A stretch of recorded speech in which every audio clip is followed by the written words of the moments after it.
Hi and welcome back to Like Maria.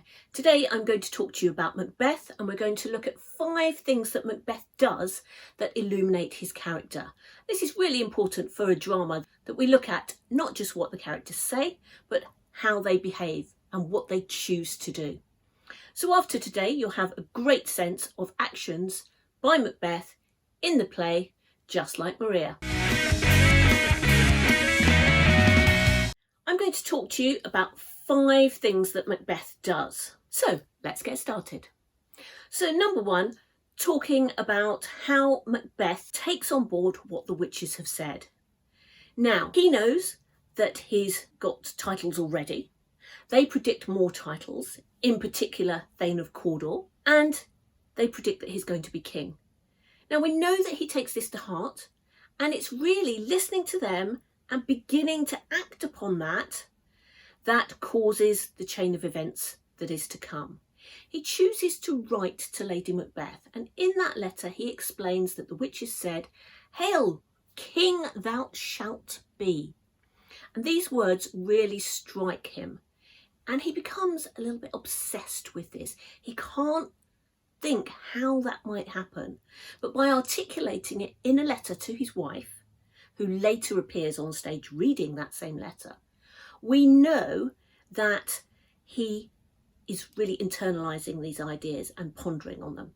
Now, we don't see Macbeth writing the letter, but we do know that he has done it. So that's one of the important actions that tell us something about his character.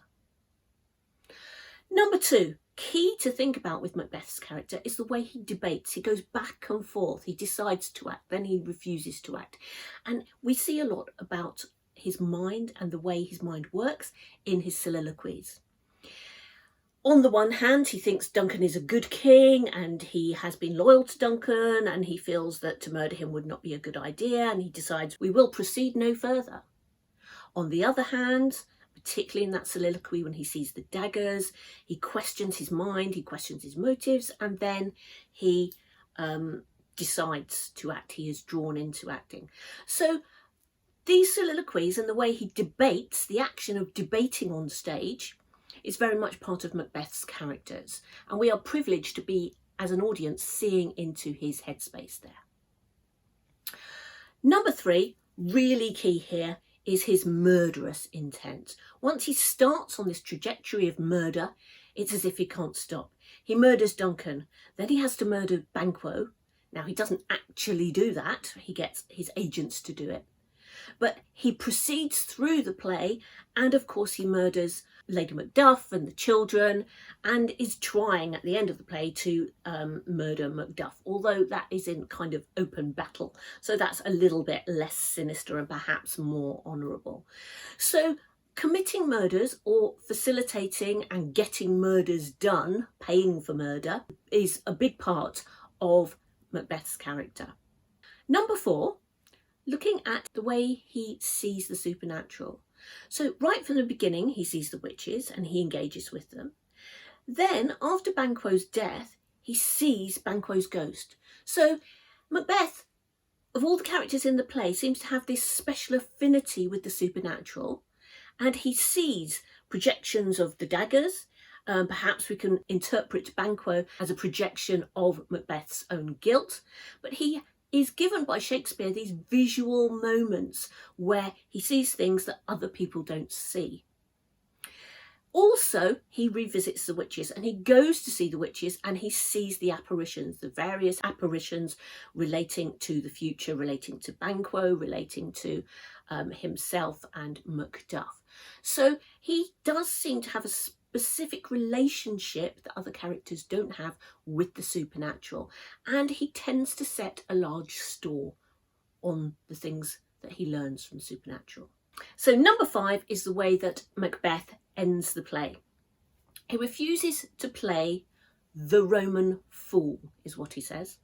He refuses to commit suicide. He doesn't want to engage with what the Romans thought was the honourable route out. He is determined to go into battle and to attempt to kill Macduff.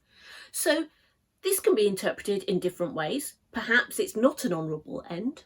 Perhaps it is showing that at the end of the day Macbeth is a real soldier and he has bravery and determination, or he might be foolhardy and very arrogant in not really understanding what the witches had told him about Macduff. So there you have it, 5 actions that Macbeth does throughout the play.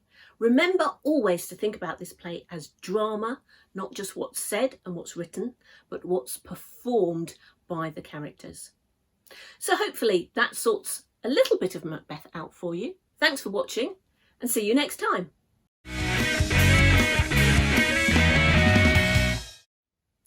Please ping that like button and remember to subscribe if you want more information about Macbeth and other GCSE texts.